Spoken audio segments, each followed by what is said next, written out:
Hello everybody and welcome to today's video. Today I'll be talking about the next iteration of the modular D&D character sheet. So I'm getting a lot of very good reactions from the first video where I discussed the modular paper character sheet.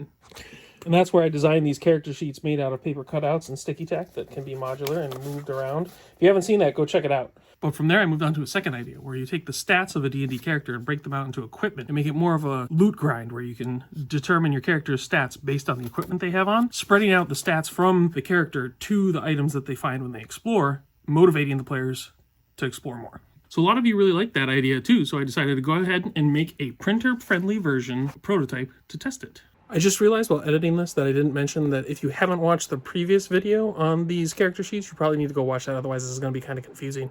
So a few things on this. Originally I had planned to do full art and stats on all of the items, and while this looks good, this is a lot of little fiddly bits, a lot of prep, a lot of making it together. And if you really want to test out the idea, you don't want to make that much of a commitment. Now if this does take off and work as a pretty good system, I see a product coming out here, but I'm not going to worry about that right now. For now, I want to see if it works and get some feedback on it. So to get started, you really only need these two sheets. So I've got just a base template, not filled out of anything, but of different possibly skill cards, weapon cards, and equipment cards that you can fill in as your players explore and find items. This is the quick stat breakdown that I use to break out what stats of a character would have based on as they level. That's getting a little confusing. So going this way, instead of just putting the full art and stats on it, allows you to be very flexible and only prep what you need for each adventure. So as you need an item, you can take these squares, write out what you need, and what stats would be on it. So originally I planned on doing them a 1" by 1" style, like the ones I use the art on. But when I started to try and write in the little squares, it was a little fiddly to get in there. So I've actually scaled them up to 150% size. They still work, so they're 1.5 inches. They'll take up a little bit more room, but they'll be much more readable. And if this works out and I do make a product, it might back to the 1 by 1 inch. But I think the 1.5 inch wouldn't be too bad. Plus it makes it easier to see from across the table, so you can see what the other players have equipped. I also put them in a square format so that you can just quickly cut straight down and straight across to get the tiles out as quickly as possible. So you could probably get started by printing out maybe 1 or 2 of these sheets, cutting them out, having the tiles ready, probably stuck with sticky tack to a binder or wherever you prep your notes, and then doling them out as loot as your characters fight. Now, to quickly go over the numbers and how I use them. So armor is broken out into 3 fields. You got light, medium, and heavy. Light armor is basically what the magical characters would use. Medium armor is focused more for the roguelike people, and heavy armor is for your strength-based classes. Yeah, I know there's more nuance in D&D, but this is really simplified, and we can get into the nuance later when we develop it more. For now, we'll just stick to the basic rogue, fighter, mage. So looking at how the stats break down, if you start with the light armor, no light armor will have any AC bonus across all of the tiers of play. The base tiers, which is probably levels 1 to 4, and then so on and so forth. So then you got 5 and so on. Actually, let's just make a couple and see how that works.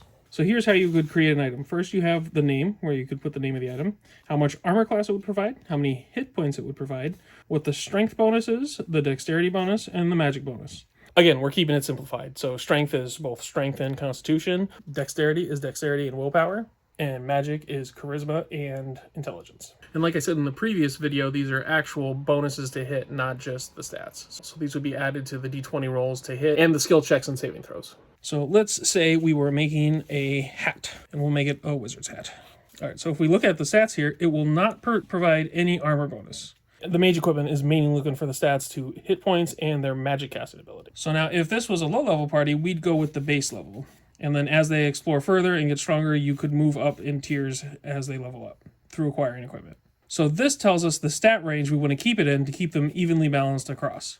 So the magical hat will provide anywhere from 1 to 2 magical points. So here, if you look closely, there's a grayed out section for strength, dexterity, and magic. In the final mock-up, there'll be colors, but since this is printer-friendly, we're not using any colors. We're just going to keep the stats in the same area on the tile and see if that works. We'll have this be a fun item for them to find, so we'll actually make it a little more powerful. We'll give it a 2. And now we could add a little bit of strength and dexterity so that the character could round out a bit. I'm going to give them a little bit of strength to increase their constitution, but I'm not going to put anything in dexterity. And then for hit points, we can give them from 0 to 7. This will add to their total hit points, which will be just like as if they rolled a hit die as they leveled up. Because we can break this out more incrementally into the equipment, you can add it slowly and they can really feel the improvement each session to session instead of waiting to level up. So for this example, I'll go mid-range 3. So because I did that, I have more opportunities to give them a stronger level hat in this base tier. So as you see, you can very quickly create a whole bunch of items and equipment, and just as long as you follow the stats here, you can slowly dole out items and name them whatever it is. This really allows for some improv, for where if they slay a monster, you can say, oh, this guy's helm looks really cool, and it has this, and draw it out and add a couple of stats. And as long as you go by the chart, you might not be overpowering them too much. But again, this is a playtest setup, so let me know how it turns out for you. I know this was quick and kind of confusing, but a lot of people have been asking about it in comments, so I figured I might as well get these out as fast as possible so people can start testing them and really see if they work or not. The files will be linked below. They're on my Patreon, but they will be free, so all you have to do is hop over to the Patreon and click on the download, and you'll be able to download both this and the stat numbers and print them out and just start using them. Thank you for hanging out and watching. If you like this type of content, please like and subscribe below. That would really help to grow this channel. I would like to grow this channel and make more content like this. But I do appreciate all the feedback and comments. Comment below if you have any questions. Thank you for stopping by, and happy gaming!